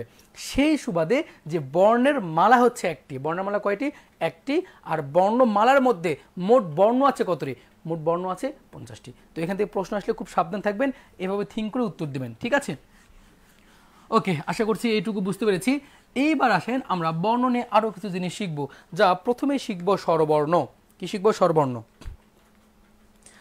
আশা করছি এইটুকু ক্লিয়ার হয়েছেন যারা একটু ভুল উত্তর দিয়েছিলেন। আর যারা জানতেন আগে থেকে তারা তো অবশ্যই ভালো জানেন। আচ্ছা, মাত্রাহীন অর্ধমাত্রা এটা নিয়ে যেহেতু আগের প্রশ্ন আসছে, তাহলে এইটাই একটু শেষ করতে, কারণ এটা খুব কম পড়িয়েছি যে মাত্রাহীন বর্ণ আছে কয়টি, আছে পূর্ণমাত্রা আছে কয়টি, অর্ধমাত্রা আছে কয়টি। আর এই কমেন্টটি করেছেন নিনজামণি। ওকে, নিনজামণির দিকে তাহলে আগে যাচ্ছি, পরে আমি এগুলো শিখাচ্ছি। তবে আগে স্বরবর্ণটা শেষ করে দিই। আজকে কয়টা বাজে? এখন 7:30 মতো বাজে, সমস্যা নেই, আরও টাইম আছে। তার মানে আমি আজকে পুরোটাই শেষ করতে পারবো, পুরোটি শেষ করতে পারবো। জাবের হাসান বলছেন 2টি। গুড, ভালো উত্তর দিয়েছেন, থ্যাংক ইউ। ঠিক আছে, আমি সিরিয়ালে আগে আপনি আপনার প্রশ্নের উত্তরও পেয়ে যাবেন। একটু ধৈর্য ধরে থাকুন আমাদের সঙ্গে, দেখবেন সব জানা হয়ে যাবে। আসেন তাহলে স্বরবর্ণটা আগে শিখে ফেলি। দেখেন স্বরবর্ণ আছে কয়টি? 11টি। প্রথমটাকে কি বলে? প্রথমটা হচ্ছে অ। অনেকে এটাকে আদর করে স্বরীয় বলে, কিন্তু আসলে এটা স্বরীয় না, ঠিক আছে? এটা হচ্ছে অ, উচ্চারণটা হচ্ছে অ। এরপরের উচ্চারণটা কি? এরপরটা হচ্ছে আ। আবার এটাকে অনেকে স্বরী আ বলে, আসলে স্বরী স্বর বলে কিছু নেই, কারণ এখানে প্রথমটা হচ্ছে অ, পরেরটা হচ্ছে আ, এরপরটা হচ্ছে ই না, এটাকে আবার অনেকে ই বলবেন যে ঠিক আছে অ আ ই, তাহলে এটা আবার কিন্তু ই না, এটা হচ্ছে রস্বই, এটা কি বলেন তো রস্বই, গুড। এই তো এরপরেরটা হচ্ছে দীর্ঘ ই, তারপর হচ্ছে রস্য উ, তারপর হচ্ছে দীর্ঘ উ, এরপরে হচ্ছে রি, ওকে, এরপর হচ্ছে এ, এরপর হচ্ছে ওই, এরপর হচ্ছে ও, এরপর হচ্ছে ও। এই হচ্ছে স্বরবর্ণ 11টি। তাহলে স্বরবর্ণ কয়টি পেয়েছি? বর্ণমালা অপশনে একটি না থাকলে এটা কোন ধরনের প্রশ্ন? বর্ণমালা অপশনে একটি থাকবে না কেন? অবশ্যই থাকবে। বর্ণমালা তো আমাদের হচ্ছে একটি, তো অপশনে থাকবে না কেন? এখন যদি বলেন যদি এরকম যে ম্যাঙ্গো মানে কি, আমরা জানি আম, এখন যদি বলেন যে আম যদি অপশনে না থাকে তাহলে আপনি কি কলা দাগাবেন? না, কলা দাগানো যাবে না, আপনি অপশনে যদি না থাকে দাগাবেন না, ঠিক আছে, কারণ বর্ণমালা তো একটি। ওকে, পিডিএফ শিটটা পাবো কখন জানাবেন, অ্যান্ড পরবর্তী ক্লাস টপিকস কি আমি রেজিস্ট্রেশন করেছি। ওকে, এগুলো জানার জন্য আপনি আমাদের গ্রুপে সংযুক্ত হন, অফিসের হটলাইন নাম্বারে কন্ট্যাক্ট করে যোগাযোগ করুন বা পেজে মেসেজ দিয়ে রাখুন, আপনাকে জানানো হবে। ওকে, ঠিক আছে, নেক্সট স্টেপে যাই। দেখেন এই যে এখানে স্বরবর্ণ আছে 11টি, এই স্বরবর্ণ থেকে আমরা প্রথমেই শিখব রস্য স্বর। কি শিখব? রস্য স্বর। এরপরে শিখব দীর্ঘ স্বর। ওকে, আসেন রস্য স্বর আর দীর্ঘ স্বরটা আগে শিখে ফেলি। দেখেন এখানে রস্য স্বর বলতে কি বুঝতে, দীর্ঘ স্বর বলতে কি বুঝতে, সেটাও জানা দরকার। রস্য মানে কি? হ্রাস পাওয়া, হ্রাস পাওয়া মানে কি? কমে যাওয়া, অর্থাৎ স্বর বলতে মানে যেখানে স্বরের প্রয়োজন আছে বেশি। রস্য স্বর মানে যেখানে হচ্ছে আমাদের হচ্ছে একটু টানার সুযোগ কম থাকে বা মুক্ত বাতাস তারার সুযোগ কম থাকে, তাকে বলছি আমরা হচ্ছে রস্য স্বর। আর দীর্ঘ স্বর বলতে কি, যে স্বরের উচ্চারণটা একটু বেশিক্ষণ টানতে হয় বা টানা যায় তাকে বলছি আমরা দীর্ঘ স্বর। ওকে, আসেন এই রস্য স্বর আর দীর্ঘ স্বর চেনার জন্য আমরা চিনব কিভাবে? চিনতে গিয়ে প্রথমে আমরা টেকনিক ফলো করব। টেকনিকটা হচ্ছে যে একটা ধরবো একটা ছাড়বো। টেকনিক কি? একটা ধরবো একটা ছাড়বো। তাক এভাবে বলবেন না, তাহলে মানুষ উল্টোপাল্টা ভাবতে পারে। আসলে আমরা একটা স্বরবর্ণকে ধরবো, একটা স্বরবর্ণকে ছাড়বো। দেখেন আমি প্রথমেই ধরলাম অকে, রস্য স্বরের জন্য অকে ধরেছি, এই যেখানে আ আছে আকে ছেড়েছি। আবার দেখেন ধরবো কাকে? রস্য একে, ছাড়বো কাকে? দীর্ঘ একে। ধরবো কাকে? রস্য ওকে, ছাড়বো কাকে? দীর্ঘ ওকে। ঠিক আছে, তাহলে কয়টা পেলাম? 1 2 3 4। এরপর বাকি আছে কি রি, আমরা রিকে ধরলাম, ধরার পরেই থেমে গেলাম, আর যাব না। তাহলে দেখেন আলটিমেট আমরা ধরতে পেরেছি কয়টি? 4টি। এই জন্য রস্য স্বর হচ্ছে 4টি। রস্য স্বর কয়টি? 4টি। এখন দেখেন এখানে রস্য স্বর যদি 4টি হয় তাহলে দীর্ঘ স্বর হচ্ছে 8টি। দীর্ঘ স্বর কয়টি বলেন তো? দীর্ঘ স্বর হচ্ছে 8টি, তাই না? সবাইকে আমার সঙ্গে সঙ্গে সুর মেলাচ্ছেন যে দীর্ঘ স্বর 8টি।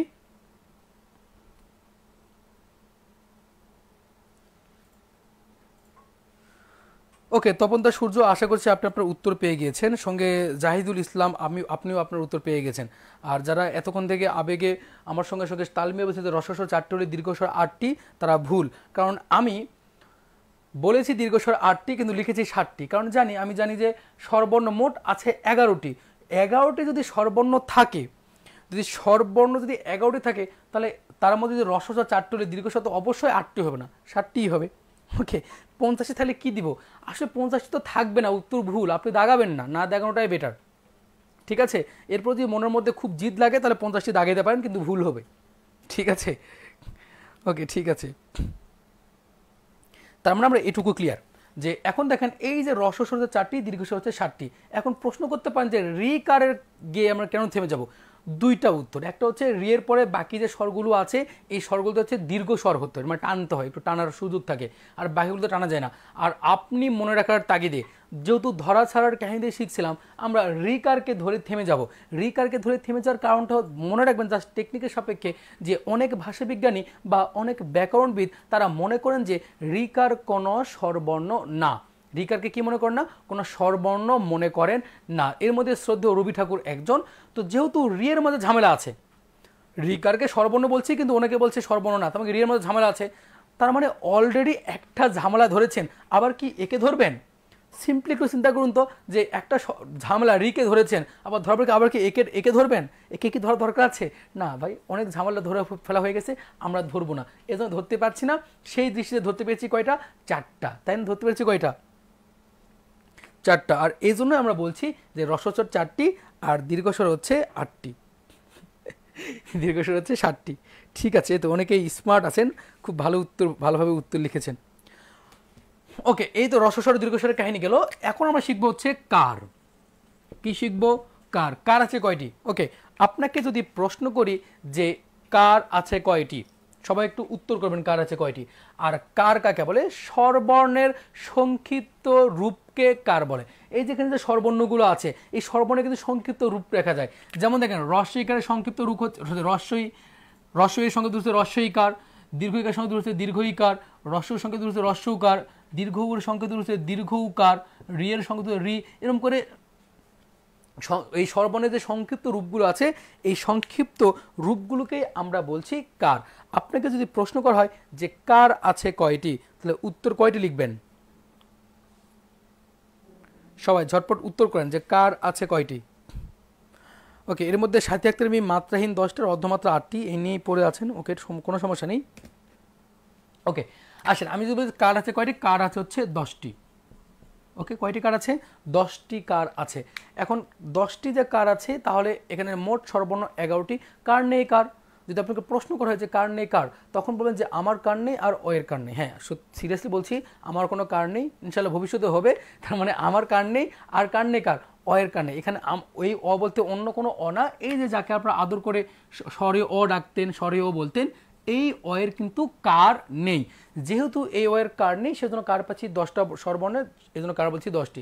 আর অয়ের যেহেতু কার নেই, এই জন্য অকে বলা হচ্ছে নীলিন বর্ণ। কি বর্ণ? নীলিন বর্ণ অথবা বর্ণহীন বর্ণ। নীলিন বর্ণ বলা হচ্ছে, বর্ণহীন বর্ণ বলা হচ্ছে। ঠিক আছে, তার মানে অকে আমরা বলছি নীলিন বর্ণ। বেসিক্যালি এটা নীলিন বর্ণ বলে বেশি পরিচিত।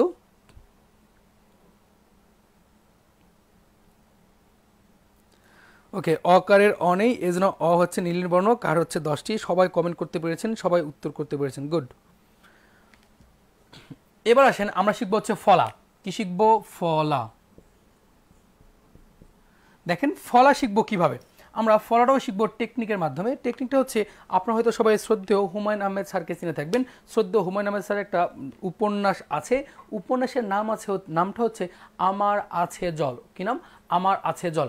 এই যে উপন্যাস, এই উপন্যাসের নামটা আমরা হালকা এডিট করব। এডিট করে আমার আছে জল না বলে আমরা বলবো মনে রবে জল। কি বলবো? মনে রবে জল। আর জল বানানটা বর্গীয় জ না দিয়ে লিখে অন্তস্থীয় জ দিয়ে লিখবেন। ঠিক আছে, তাহলে আমরা পেলাম 6টি। তাহলে কার পেয়েছি কয়টি? 6টি। কি কি দেখেন, মতে হচ্ছে মফলা, নতে হচ্ছে নফলা, রতে হচ্ছে রফলা, বতে হচ্ছে বফলা, জতে হচ্ছে জফলা এবং লতে হচ্ছে লফলা। অনেকে আবার আবেগে পকেও ফলা বানিয়ে ফেলেন, কিন্তু আদতেও প কোনো ফলা না, ফলা এই 6টাই। ঠিক আছে, আশা করছি মনে থাকবে। ফলা মনে রাখার টেকনিক হচ্ছে মনে রবে জল। ফলা মনে রাখার টেকনিক হচ্ছে মনে রবে জল। ওকে, ঠিক আছে, আশা করছি এটাও লেখা হয়ে গেছে। মিশিয়ে দিলাম। এরপর আসেন, আপনাদের মাত্রা নিয়ে খুব ঝামেলা যাচ্ছে, আমি মাত্রার ঝামেলাটা মেটানোর ট্রাই করি। হয়তোবা আজকের ক্লাসের এখানেই মুলতবি ঘোষণা করব বা সমাপ্তি ঘোষণা করব। আজকে কিন্তু এই ক্লাসে অনেকগুলো তথ্য শেখা হয়ে গেছে। আপনি যদি একটু ভালো করে মনোযোগ দেন, যদি একটু ভালো করে ফিল করেন, তাহলে কিন্তু বুঝতে পারেন। সেই ব্যাকরণের ইতিহাস থেকে শুরু করেছি, শুধু বক বক করেই যাচ্ছি, শুধু পড়িয়েই যাচ্ছি, তাই না?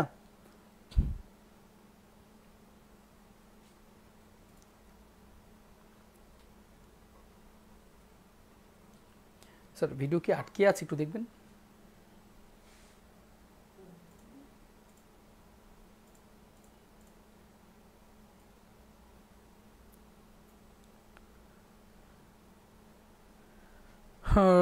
ঋত্বিক শুধু বলছে এরকম ভিডিও আনবেন বলতে চাইছে বা আনবে বলতে চাইছে। যাই হোক, কোনো সমস্যা নেই। আসলে আমাদের এই ক্লাসগুলো তো, হ্যাঁ, এই ক্লাসগুলো হচ্ছে সবগুলো ক্লাস ফ্রি না। আমাদের রেজিস্ট্রেশন ফিটা অনেকটাই কম। অনেকে মানে ফ্রি রেজিস্ট্রেশন করতে পারেন, আবার কোর্স ফি খুব কম, মেবি 100 টাকা বা 500 টাকার মতো কোর্স ফি আছে। আপনি একটু দেখে নেবেন, জেনে নেবেন, আমি ভুলে গিয়েছি তো। ঠিক আছে, ওকে, আসেন আমরা এবার মাত্রা শিখব। মাত্রা নিয়ে খুব ঝামেলা হচ্ছে, তাই না? যে মাত্রার টেকনিক, খাতার উপরে ঝটপট লিখে ফেলুন যে মাত্রার টেকনিক। দেখেন, এই মাত্রার টেকনিক শিখতে গিয়ে আমরা একটা বাক্য লিখব, এক বাক্যের মধ্যে মোটামুটি মাত্রার টেকনিকে সব চলে আসবে। এই টেকনিকের বাক্যটা হচ্ছে যে এক থাপ্পড়ে 32টি দাঁত ফালাই দিব। তখন কারোর প্রতি রেগে গিয়ে খুব বলেন না যে একটি থাপ্পড় দিয়ে তোমার 32 দাঁত ফালাই দিব। তো এই টেকনিকটার মাধ্যমে আমরা মাত্রা সব কিছু শিখে ফেলবো। তো সো খাতায় লিখতে পারেন যে এক থাপ্পড়ে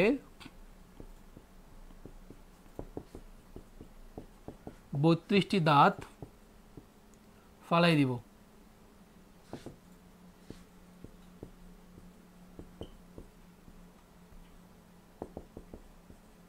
ঠিক আছে, আপনার যদি এভাবে বলতে খারাপ লাগে, যদি একটু আদর দিয়ে বলতে চান, তাহলে বলতে পারেন যে একটি থাপ্পড় দিয়ে আমি তোমার 32টি দাঁত ফেলে দিব।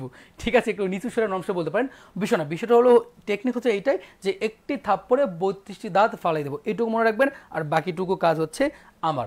তো সব খাতায় উপরে হেডলাইন দেন যে মাত্রার টেকনিক, মাত্রার টেকনিকে ঝটপট লিখে ফেলেন যে এক থাপ্পড়ে 32টি দাঁত ফেলে দিব। এরপরে লেখার আর কোনো দরকার নেই, জাস্ট দেখবেন, পরে তুলে নেবেন। ঠিক আছে, যারা এর আগে জানেন তারা ভালো, যারা একদম নতুন দেখছেন তাদের কাছে মানে বার্তা হচ্ছে যে এখন আর লেখার দরকার নেই, কারণ আগে ঢুকাবো মাথায়, এরপরে ঢুকাবো খাতায়। কারণ খাতা হারিয়ে যায়, মাথা হারায় না, তাই না? তার মানে আগে মাথায় যদি রেখে মানে ঢুকাইতে পারি বা মাথায় যদি রাখতে পারি, তাহলে খাতায় না রাখলেও চলে। যেমন দেখেন, আমি যদি আপনাকে প্রশ্ন করি যে 10 যোগ 10 ইকুয়াল কত হয়, আপনি কি একটা খাতা কলম বের করে যোগ করে লিখবেন? না, কারণ আপনার মাথায় আছে যে 10 যোগ 10 ইকুয়াল 20। তো এই বিষয়টাও ঠিক এরকম যে আগে মাথাতে ভালো করে নেওয়ার ট্রাই করব, এরপরে খাতাতে তুলব। কারণ এই ভিডিওটা তো ডিলিট হচ্ছে না, থেকে যাচ্ছে, পজ করে বা আটকে আটকে আপনি আপনার মতো করে দেখতে পারবেন। ঠিক আছে, একটু দেখেন যে আমি কিভাবে ছকটা আঁকাই আর কিভাবে মেলাই, কারণ আমি বারবার তো এটা রিপিট করব না, একবারেই বলে যাব। ছকটা ঠিক এভাবে আঁকাবেন, আর যারা অন্যভাবে মুখস্থ রাখেন তারা অন্যভাবে মুখস্থ রাখবেন, এইভাবে না রাখলেও চলবে। ওকে, আমি ঘর দেখাবো কয়টা, 4টার মতো।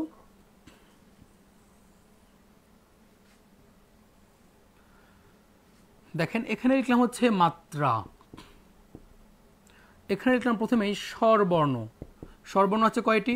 11টি। এরপর লিখলাম ব্যঞ্জন বর্ণ, ওকে, আছে কয়টি? 39টি। তার নিচে লিখলাম মোট, মোট হবে কয়টি? 50টি। ওকে, প্রথম যে ঘরটা দেখালাম তা হচ্ছে পূর্ণমাত্রা। ওকে, এরপরে যে ঘরটা দেখাবো তা হচ্ছে অর্ধমাত্রা।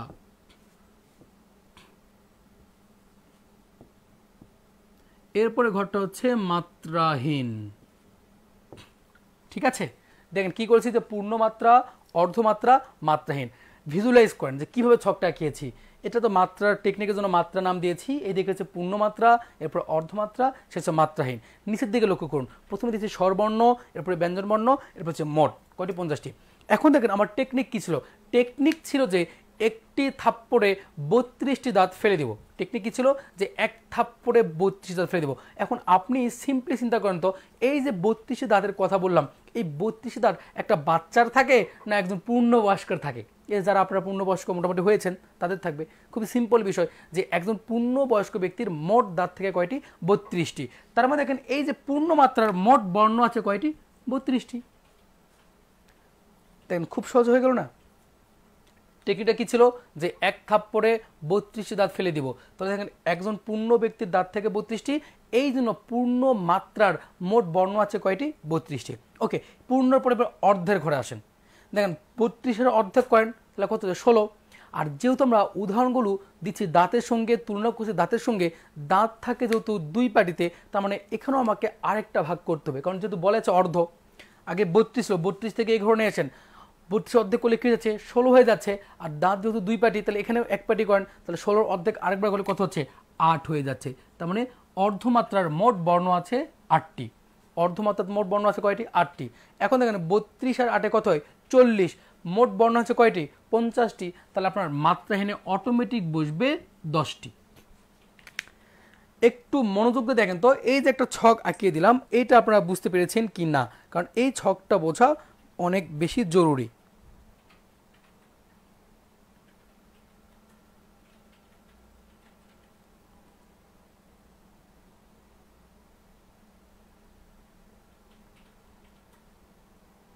হ্যাঁ, নত হচ্ছে নফলা।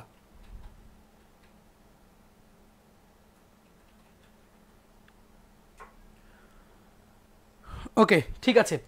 আমি আরেকবার রিপিট করে দিচ্ছি আপনাদের সুবিধার্থে যেন মনে থাকে। দেখেন আমাদের টেকনিক হচ্ছিল যে এক থাপ্পড়ে 32 দাঁত ফালাই দেবো। দেখেন টেকনিক ছিল এক থাপ্পড়ে 32 দাঁত ফালাই দেবো, তার মানে 32টি দাঁত কার থাকে, একজন পূর্ণবয়স্ক ব্যক্তির দাঁত থেকে 32টি, বা পূর্ণবয়স্ক ব্যক্তির মোট দাঁত থেকে 32টি। এই জন্য পূর্ণ মাত্রার মোট বর্ণ হচ্ছে 32টি। পূর্ণের পরে অর্ধেক ঘর, তাহলে এই 32 অর্ধেক করলে 16, যেহেতু দাঁতের সঙ্গে তুলনা দিচ্ছিলাম দাঁত থেকে 2 পাটি, তাহলে এক পাটি করলে আবার অর্ধেক করলে কি হচ্ছে 8 হয়ে যাচ্ছে। তাহলে অর্ধমাত্রার মোট বর্ণ হচ্ছে 8টি। 32 আর 8 কত হয় 40। তাহলে দেখেন মোট বর্ণ আছে কয়টা 50টি, বাদ বাকি যা আছে তা কয়টুকু মাত্রাহীন। তাহলে মাত্রাহীন মোট বর্ণ আছে কয়টি, মাত্রাহীন মোট বর্ণ আছে 10টি। এবার দেখেন দুটো বিষয় মুখস্থ রাখবেন। একটা হচ্ছে স্বরবর্ণের অর্ধমাত্রা, সবাই জানে স্বরবর্ণের অর্ধমাত্রা একটি, তা হচ্ছে রি। স্বরবর্ণের অর্ধমাত্রা কয়টি, একটি রি। আর মাত্রাহীন স্বরবর্ণ আছে 4টি, এ ওই ও শেষের 4টি। মাত্রাহীন স্বরবর্ণ কি আছে, এ ওই ও ও 4টি, তাহলে এখানে 4 লিখি।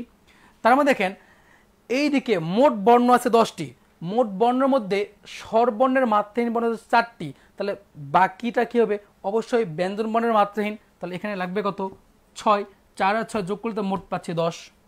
একটু চিন্তা করেন, উপরে 4 ছিল, দেখেন মোট মাত্রাহীন বর্ণ কয়টি 10টি, তার মধ্যে মাত্রাহীন স্বরবর্ণ পেয়েছি কয়টি 4টি, তাহলে মাত্রাহীন ব্যঞ্জন বর্ণ লাগবে কয়টি 6টি। ঠিক একইভাবে অর্ধমাত্রা মোট আছে কয়টি, অর্ধমাত্রা মোট আছে 8টি, তার মধ্যে স্বরবর্ণের অর্ধমাত্রা কয়টি, একটি, তাহলে স্বরবর্ণের অর্ধমাত্রা একটু হলে ব্যঞ্জনের অর্ধমাত্রা কয়টি 7টি। এটা পরীক্ষায় প্রচুর আসলে স্টুডেন্টরা বেশিরভাগই ভুল করে। এবার দেখেন 1 আর 4 5, দেখেন স্বরবর্ণের অর্ধমাত্রা এবং মাত্রাহীন, মোট স্বরবর্ণের ঘর করে 3টা, পূর্ণমাত্রা অর্ধমাত্রা মাত্রাহীন, তার মধ্যে অর্ধমাত্রার মাত্রাহীন মিলে মোট স্বরবর্ণ হয়ে গেছে কয়টি 5টি, আর লাগবে কয়টি 6টি, মানে পূর্ণমাত্রা স্বরবর্ণ 6টি। দেন উপরে আছে 6, স্বরবর্ণ পেয়েছে 6টি, মোট আছে 32টি, স্বরবর্ণ পেয়েছে 6টি, মোট বর্ণ 32টি, তাহলে ব্যঞ্জনবর্ণ লাগবে কয়টা 26টা। এই তো হয়ে গেল 26। এই হচ্ছে ছক। এই ছকটা যদি একবার ভালোভাবে মাথায় ভিজুয়ালাইজ করতে পারেন, তাহলে এখান থেকে যে কোনো প্রশ্ন যখন দেখ না কেন চটপট করে বলে দিব। আর এইটা আমার মাথায় ভিজুয়ালাইজ হয়ে আছে, কারণ আমি অনেকবার প্র্যাকটিস করেছি, টেকনিক্যালি মনটাকে ট্রাই করেছি। আপনিও ট্রাই করেন, আপনিও পেয়ে যাবেন। আর যদি ট্রাই না করেন, ওই সারা জীবন পড়বেন আর ভুলে যাবেন।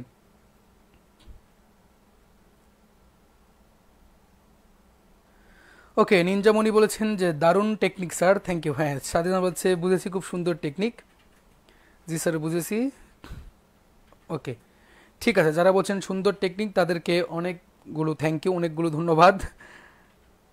আর মাঝে মাঝে আমাকে ধন্যবাদ বলতে একটু আনইজি লাগে, কারণ ধন্যবাদকে কেন বাদ থাকবে শেষে, বাদ দিব কেন, আমার ধন্য প্লাস বলতে ভালো লাগে। ওকে, আই এম জাস্ট কিডিং। ওকে, আশা করছি বুঝতে পেরেছেন। এইটুকুতে আর কোনো প্রবলেম থাকার কথা না।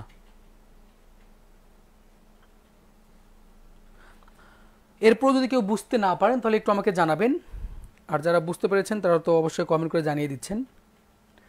যেমন এর মধ্যে কমেন্ট করেছেন মাহবুব আক্তার, জলই এসেছে। ওকে,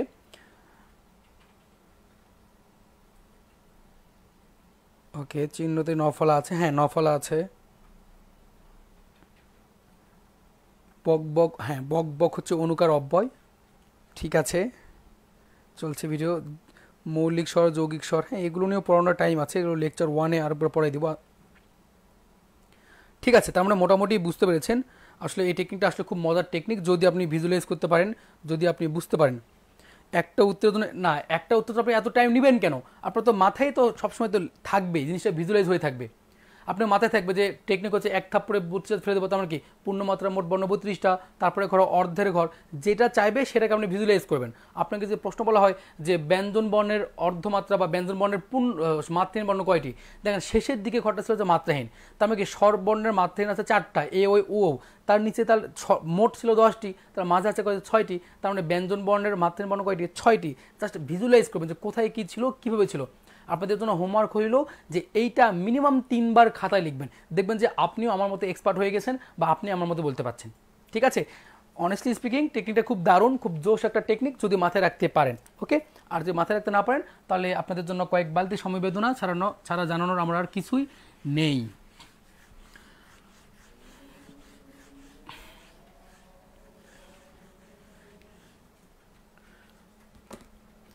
ওকে, ঠিক আছে, আজকে ক্লাসটা আর বেশি লেন্দি করতে চাচ্ছি না, আর বেশি বাড়াতে চাচ্ছি না, আজকের ক্লাসটা এখানেই শেষ করতে চাচ্ছি। তো আপনাদের জন্য আবার একটা রিকোয়েস্ট, যারা এতক্ষণ আমাদের সঙ্গে ছিলেন তাদেরকে ধন্যবাদ অবশ্যই, তো আপনাদেরকে অনেক বেশি ধন্যবাদ, অনেক বেশি কনগ্রাচুলেশনস, আপনাদের জন্য অনেক বেশি শুভকামনা থাকলো। আর আপনারা আমাদেরকে যেভাবে পারেন ছোটোখাটো কাজগুলো করে সাপোর্ট করবেন। তা হচ্ছে আপনাদের ফ্রেন্ডসদেরকে বা আপনাদের যারা পরিচিত আছে তাদেরকে জানাবেন যে মার্চ ফরওয়ার্ডের প্রোগ্রাম চলছে বা কোর্সগুলো, অনলাইন কোর্সগুলো চলছে, সেখানে এনরোল হতে তাদেরকে উদ্বুদ্ধ করবেন, প্লাস নিজে ক্লাসগুলো করবেন এবং অন্যকেও ক্লাসগুলো করতে উদ্বুদ্ধ করবেন। কারণ এখানে একদম নামমাত্র মূল্যে বা ফ্রি কোর্সগুলো করানো হচ্ছে, ঠিক আছে?